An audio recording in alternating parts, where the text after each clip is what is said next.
ಅಧ್ಯಕ್ಷರೇ, ಒಬ್ಬ ಮಾಜಿ ಮುಖ್ಯಮಂತ್ರಿಯಾಗಿ ಮಾತಾಡಕ್ಕೆ ಗೊತ್ತಿರಲ್ಲ ನಿಮ್ಗೆ? ಒಬ್ಬ ಮಾಜಿ ಮುಖ್ಯಮಂತ್ರಿಯಾಗಿ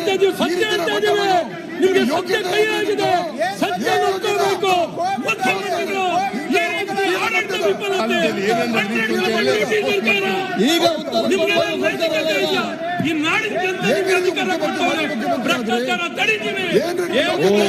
ನೀವು ಭ್ರಷ್ಟಾಚಾರ ತಡೆದಿರೋದ್ರಿಂದ ಭ್ರಷ್ಟಾಚಾರ ತಡೆದಿರೋದ್ರಿಂದ ಹಿಂಗಾಗಿರೋದು. ಅದಕ್ಕೆ ವೀರಯ್ಯ ಜೈಲಿಗೆ ಹೋಗಿರೋದು ಭ್ರಷ್ಟಾಚಾರ ತಡೆದಿರೋದ್ರಿಂದ ಜೈಲಿಗೆ ಹೋಗಿರೋದು. APMCನಲ್ಲಿ ಏನಾಯ್ತು ಅನ್ನೋದು ಗೊತ್ತಿದೆ ನಿಮಗೆ. APMCನಲ್ಲಿ ಏನಾಯ್ತು, ಹೋಗಿ ನಿಗಮದಲ್ಲಿ ಏನಾಯ್ತು,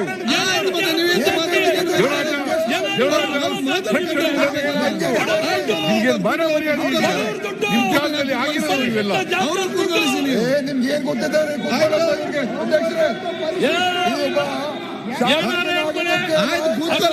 ಅಶ್ವಥ್ ಇಷ್ಟ ಮಾಡ್ತೀನಿ ಸರ್. ಅವ್ರಿಗೆ ಹೇಳಿ ಸರ್,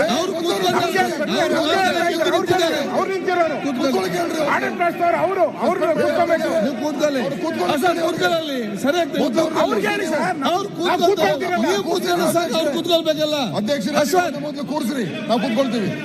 ಆಯ್ತು, ಸುಮ್ಮನೆ ಅವ್ರಿಗೆಲ್ಲ ಹೇಳ್ರಿ. ಬಾಯಿ ಬಂದಂಗೆ ಮಾತಾಡೋದು ಅವ್ರುಗಳು.